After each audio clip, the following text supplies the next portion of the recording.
Despite being right next to China, and actually being considered a part of China if you're these guys, Taiwan has done fantastic in the whole COVID-19 pandemic. As of April 1st, the country only has 300 cases, so despite having 23 million people, Taiwan counts fewer overall COVID-19 patients than Vancouver. So here's a photo of what Taiwanese people look like in a pandemic. And here's what Canadians look like in a pandemic. Notice anything amiss? That's right. We're not wearing masks, and despite what you may have heard, including from some of our most trusted medical authorities, you absolutely should be. Now, to be clear, there's a whole bunch of non-mask reasons why Taiwan is in such good shape. For one thing, they were really aggressive at restricting travel from China early on. But public masking has always been a major component of Taiwan's pandemic response plan. The minute they got word of yet another new disease brewing in mainland China, Taiwanese authorities immediately ordered emergency production of 100 million masks per day.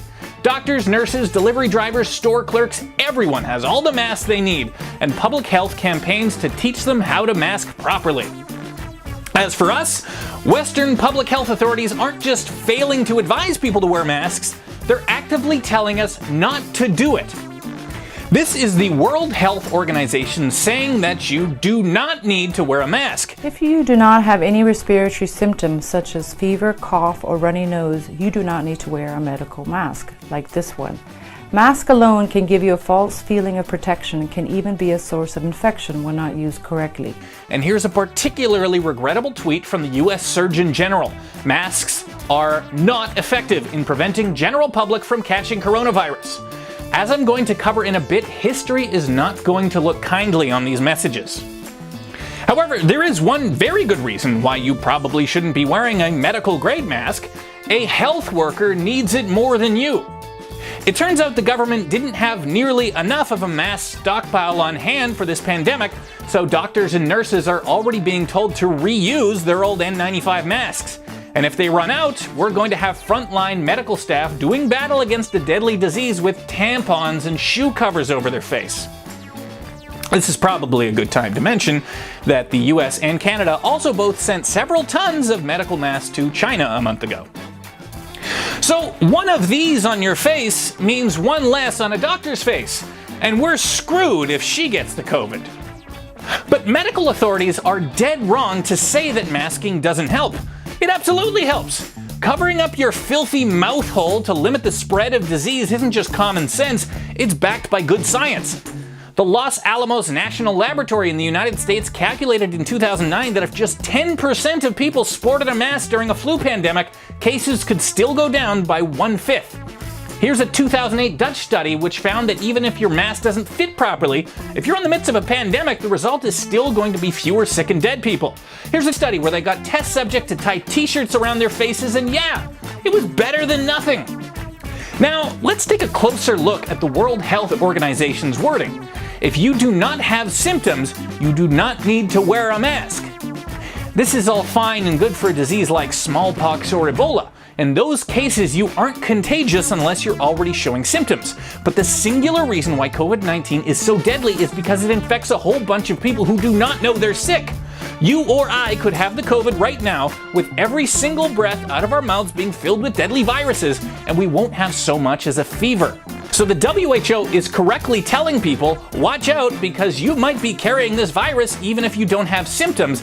Simultaneously, they're also telling people, oh, but if you're not showing symptoms, you don't have to wear a mask.